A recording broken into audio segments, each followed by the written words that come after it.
ఈ నెల 22వ తారీఖు 22/3/2019 నాడు సాయంత్రం మనకు 11 గంటల సమయంలో కుషాయిగూడ కానిస్టేబుల్ అంటే పెట్రోల్ మొబైల్ ఇన్ఛార్జిగా ఉన్నాడు. ఆ రోజు భాస్కర్ అనే అతను మనకు కంప్లైంట్ ఇవ్వడం జరిగింది. దాంట్లో విషయం ఏంటంటే అక్కడ కుషాయిగూడ గ్రేవ్యార్డ్లోకి ఒక 6 సంవత్సరాల పాపను తీసుకొచ్చి అక్కడ అంత్యక్రియలు చేయడం గురించి ఒక ముగ్గురు వ్యక్తులు మాత్రమే ఒక చిన్న పాపను తీసుకొచ్చి అంత్యక్రియలు చేయడానికి ప్రయత్నిస్తుండగా గ్రేవ్యార్డ్లో ఉన్న వాళ్ళు 100 కాల్ చేశారు. ఆ 100 కాల్ ద్వారా కుషాయిగూడ పెట్రోల్ మొబైల్ వాళ్ళు ఇమీడియట్గా అక్కడ రీచ్ అయినారు. రీచ్ అయ్యి ఆ అమ్మాయిని చూడగానే అంత కొంచెం ముగ్గురు వ్యక్తులు ఉండడం వల్ల అనుమానాస్పదంగా కనిపించడంతో వాళ్ళు ఎక్కడ ఉంటారంటే మౌలాలిలో మన గాయత్రిలో ఉంటారు కాబట్టి మన ఏరియా మనకోసమైన ఉద్దేశంతో మల్కాజ్గిరి కేసు వాళ్ళు హ్యాండ్ ఓవర్ చేయడం జరిగింది. మేము ఆ రోజు అనుమానాస్పద వృత్తిగా కేసు నమోదు చేసి అమ్మాయిని జ్ఞానేశ్వరి, అమ్మాయి పేరు జ్ఞానేశ్వరి, 6 సంవత్సరాల వయసు ఉంటుంది. ఈ అమ్మాయిని మనము గాంధీ హాస్పిటల్ పోస్ట్ మార్టం నిమిత్తం పంపించినాము. తర్వాత ఎంక్వైరీలో తెలిసింది ఏంటంటే ఈ జ్ఞానేశ్వరి అనే కృష్ణకుమారి అమ్మాయి అఖిల్ మేనస్రాలు మన్నే కృష్ణకుమారి గత 3 నెలలుగానే మౌలాల్లో గాయత్రి నగర్లో తన తల్లితో పాటు తల్లి పెంటమ్మ ఈ కృష్ణకుమారికి ఒక కొడుకు ఉన్నాడు, సురేష్ అని చెప్పి 9 years ఉన్నాడు. ఈ పాప ఎవరైతే చనిపోయిన ఈ మృతురాల పాప ఈ కృష్ణకుమారి వాళ్ళ అక్క లక్ష్మీ ప్రసన్న కూతురు. లక్ష్మీ ప్రసన్న కూడా అనారోగ్యంతో గత 4 నెలల క్రితం అక్క చనిపోయింది. అక్క చనిపోవడంతో ఇప్పుడు ఈ అమ్మాయిని పెంచాల్సిన బాధ్యత కూడా ఈ కృష్ణకుమారి చేతికి వచ్చింది. ఈ కృష్ణకుమారి ప్రైవేట్ జాబ్ చేస్తుంది, హాస్పిటల్లో హౌస్ కీపింగ్ తర్వాత చిన్న ప్రైవేట్ జాబ్ చేస్తూ నడుస్తూ ఉంది. అయితే ఆమెకు ఈ అమ్మాయిని పోషించడం భారంగా కనిపించింది. ఈ కృష్ణకుమారి భర్తను శ్రీనివాస్ అనే తన భర్తను వదిలేసి గత 3 సంవత్సరాలుగా ఈ శివారెడ్డి అలియా శ్యామరెడ్డితో అక్రమ సంబంధం పెట్టుకొని శివారెడ్డితో కలిసి ఉంటుంది. కృష్ణకుమారి, శివారెడ్డి, పెంటమ్మాయి ముగ్గురు కలిసి ఒక ఇంట్లో మన దగ్గర గత 3 నెలలుగా ఉంటున్నారు. సో ఆమెకు ఇటువంటి పెంచడం భారంగా అనిపించి అమ్మాయిని ఎట్లయినా చంపాలనే ఉద్దేశంతో ఈ కృష్ణకుమారి, శివారెడ్డి ఇద్దరు కలిసి ప్లాన్ చేసుకొని ఇంట్లో మధ్యాహ్నం సమయంలో అమ్మాయిని కృష్ణకుమార్ గట్టిగా నోరు మూసి పట్టుకున్నప్పుడు ఈ శివారెడ్డి ఎవరైతే ఉన్నాడో శివారెడ్డి లేదా అఖిలుడు అమ్మాయిని తలను గోడకేసి కొట్టినాడు. గోడకి ఇట్లా బలంగా గోడకి కింద నేలపై కొట్టినాడు. కొట్టగానే అమ్మాయి అక్కడ గట్టిగా అరుస్తుంటే తల్లి ఈమె అది చిన్నమ్మ నోరు మూసిపెట్టింది. చనిపోయింది. అంటేనే అక్కడే స్పాట్లోనే అమ్మాయి చనిపోయింది.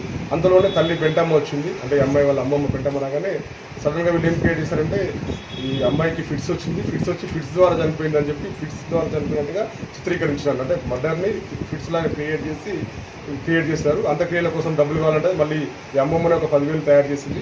ఈ డబ్బులు తీసుకొని ఆటోలో ఒక రోడ్డు మీద పోతున్న ఒక కిరణ్ కుమార్ అనే వ్యక్తి ఒక ఆటో పిలిచారు. ఆటోలో తీసుకొని వెళ్ళి గ్రేవ్యార్డ్ పోయిన తర్వాత గ్రేవ్యార్డ్లో పబ్లిక్ డౌట్ వచ్చి 100 కాల్ చేయడం వల్ల ఇదంతా మనకు బయటకు రావడం జరిగింది. సో ఇదే విషయాన్ని వీళ్ళందరూ అదుపులో తీసుకొని విచారించిన తర్వాత వీళ్ళు ఇటు నేరాన్ని ఈ విధంగా వీళ్ళు ఒప్పుకున్నారు. ఇదే విషయాన్ని వాళ్ళ ఇంటి ఓనర్ అడ్వకేట్ ఉన్నారు. ఇంటి ఓనర్ లక్ష్మణరావు అని చెప్పి అడ్వకేట్ ఉన్నాడు. అడ్వకేట్ గారి దగ్గరికి పోయి మేము ఇట్లా నేరం చేస్తున్నాము, ఇట్లా మా పాపను ఇట్లా చంపేస్తున్నామని చెప్పి అడ్వకేట్ కూడా చెప్పినారు. అడ్వకేట్ కూడా మనకి ఇదే విషయాన్ని స్టేట్మెంట్ ద్వారా ఇవ్వడం జరిగింది. సో వీళ్ళని మనం ఈరోజు నిన్న సాయంత్రం వీళ్ళు పారిపోదామని వాళ్ళ బైక్పై శివారెడ్డి తర్వాత కృష్ణకుమారి ఇద్దరు కూడా పల్సర్ బైక్ మీద పారిపోదామని ఉండగా మనం A1 రెస్టారెంట్ దగ్గర వాళ్ళు అప్రహెండ్ చేసి మనం కస్టడీలో తీసుకొని వాళ్ళు విచారించాలి. ఇదంతా కూడా నేరు జరిగిన విధానం మొత్తం తెలియజేశారు. ఈరోజు మనం వాళ్ళ ఇద్దరిని కూడా కోర్టులో ప్రొడ్యూస్ చేస్తున్నాం. 302 అండర్ సెక్షన్ 302 ADVTS IPC ప్రకారం వాళ్ళని రిమాండ్ చేసి కోర్టుకు తరలిస్తున్నాం. ఎట్లా చనిపోయిందంటే ఈ అమ్మాయి ఫిట్స్తో చనిపోయిందని చెప్పి అమ్మమ్మకు చెప్పారు. అమ్మ వెంటనే దాన సంస్కారాల నిమిత్తం డబ్బులు కూడా తయారు చేసి దాన సంస్కారం తీసుకుపోయింది. తర్వాత మన ఎంక్వైరీలో కూడా వీళ్ళిద్దరు చేసినట్టుగా తెలిసింది. ఇంకా SBIలో రిటైర్డ్ అటెండర్ తను ఆ రోజు డబ్బుల కోసం తన పెన్షన్ స్కీమ్ కోసం పోయి వచ్చేసరికి ఎట్లాగో అమ్మమ్మ లేని చూస్తే వీళ్ళిద్దరు కలిసి ప్లాన్ చేసి ఇంట్లో చంపిస్తారు.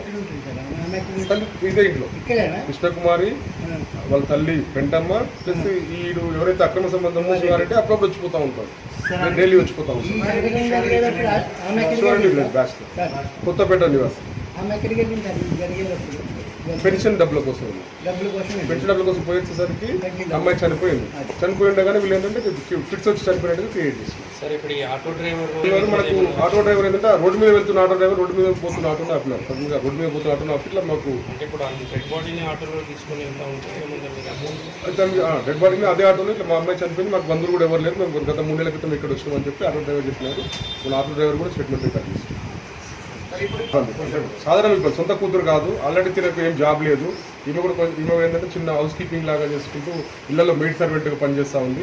ఆల్రెడీ ఒక కొడుకున్నాడు. సో కొడుకును జాతూ ఆల్రెడీ భర్తను వదిలేసింది. అంటే పోషించడం ఇబ్బంది అని చెప్పి కంప్లీట్గా తెలుస్తా ఉంది. సో ఆమె ఆర్థిక ఇబ్బంది వల్లనే ఆ బాబు కూడా స్కూల్కి పంపట్లేదు. ఇప్పుడు బడన్గా మళ్ళీ ఇంకో కూతురు వచ్చేసరికి నాకు ఇద్దరిని పోషించడం ఇంకా అమ్మాయి ఇద్దరిని పోషించడం ఇబ్బంది అనే ఉద్దేశంతో మొత్తం చేసేది తెలుస్తుంది.